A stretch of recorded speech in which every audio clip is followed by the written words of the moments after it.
Hello, we have Anne here and Emily. Anne is a physical therapist and Emily is an occupational therapist with Stillwater Early Childhood. And my first question for you two is, what benefits do you observe in children's motor development when they are spending time outdoors?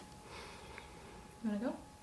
Sure. One of my favorite things to tell the families I work with is that outdoors is a naturally sensory and motor rich area to play. Experience. There's a lot of variability outdoors, which is helpful when children are developing motor plans for their developmental skills. The variability of the terrain, the activities, the weather, everything plays a part in it, and I just see a lot of growth when the kids get to spend time outside. The other really important thing I think is that the outdoors is naturally motivating and somewhat distracting in a good way, because they're not realizing how hard they're working when they're playing outside. Yeah. Another thing would be like the natural context for learning. So a lot of those things you said we can't replicate inside. So if you're encountering messy play or wet play outside, it doesn't seem as contrived as some of the things we're trying to do inside. Like, yes, you can bring in snow and it's very fun, but if you can still walk away from it. Versus if you're in snow outside, you kind of have to learn how to deal with it, or how do I navigate it? How do I interact with it? What do I do in order to participate in that activity? Some of the other things are just you kind of had talked about the sensory, but the vision and how you have to have exposure to things close and things far in order to develop depth perception.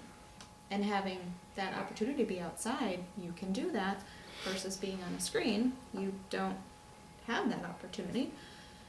And then risk taking. So outside there's a lot of ways to take risks that are less dangerous or they're more natural. I was gonna say, it teaches natural consequences, Yeah. right? So You're like- learning about gravity. You're learning about Like, let's jump over this stick. Oops, it's too high, I fell down. Or let's climb the tree. Those are okay things in that context, versus, I don't want you to climb on my kitchen counter. I don't want you to climb up there because it's not safe. So you're allowing that risk-taking, learning about safety, body awareness, confidence. I mean, it builds so much confidence, too. Do you want us to talk about people, like experiences we've had, too? We'll get there. Okay. Yes, yeah, yep. Okay. I think Yes, it's yep. just fun, too. We have to remember how fun it is to be outside and to have this open area, expansive place to play. Yeah, and figuring out what to do. It's okay to be bored. Mm-hmm. It is boring initially for a lot of people going out who haven't been out, because there's not a bunch of toys, there's not all these other things. But you can see then what the children are learning in other environments, how they're bringing it to new environments, what they're doing with it. I mean, we can sit and we can teach handwriting all we want, we can teach strokes, but you're outside and you're playing, and you're playing with sticks, and you're playing with different sand toys, and you're digging, and you're building so many foundational skills that when those things are introduced, they're a lot easier for you. Anything on motor planning that either of you guys have observed with how that might be different outside? I think the one thing for motor planning that is very important as kids are developing their motor skills is variability. Because if you always learn to walk on an even surface and you're always walking on tile, you develop that motor plan, and it becomes an activity that they're used to. But outside, the variability of the different terrain. You've got lumpy grass, you've got hills, you've got sticks, leaves, sticks. sand. Yeah, you have to transition from sidewalk to grass to sand. So all that variability that just comes naturally in the outdoor environment is really what I think helps develop those motor plans that carry over into a lot of different skills and don't just teach one way of doing things.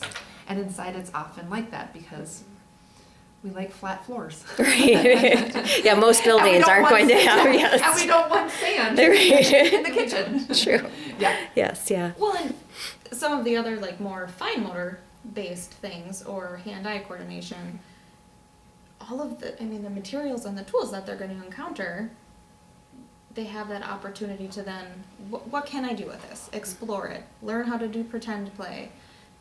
Let's make this stick a phone. Let's make it a fairy wand. Let's make it, a jump. We're going to jump over it. We're going to go under it. Let's make a fort. There's a lot more initiation on the child's part, that they get to kind of create that play space a little bit more, versus in our homes we tend to construct them and facilitate them in a much more mindful way, which is also wonderful, but it's nice to have the opportunity to do both. Or you have a toy that does one thing, right? I had a family this morning ask me, what toys should I get for outside? And I said, you don't need to get any toys for outside. I said sticks, rocks, sand, grass, hit a playground. If you do want any, Chalk. I said if you want to get anything, bubbles, chalk, and Maybe a shovel. Right? I got a shovel too. Yes. Some sand toys, Right. things like that. Yeah, a little Yeah. ride-on toy, but just stuff that can be used for not just one purpose, but for multiple things. And again, there's that variability that helps with motor planning. And so. Awesome. Thank you.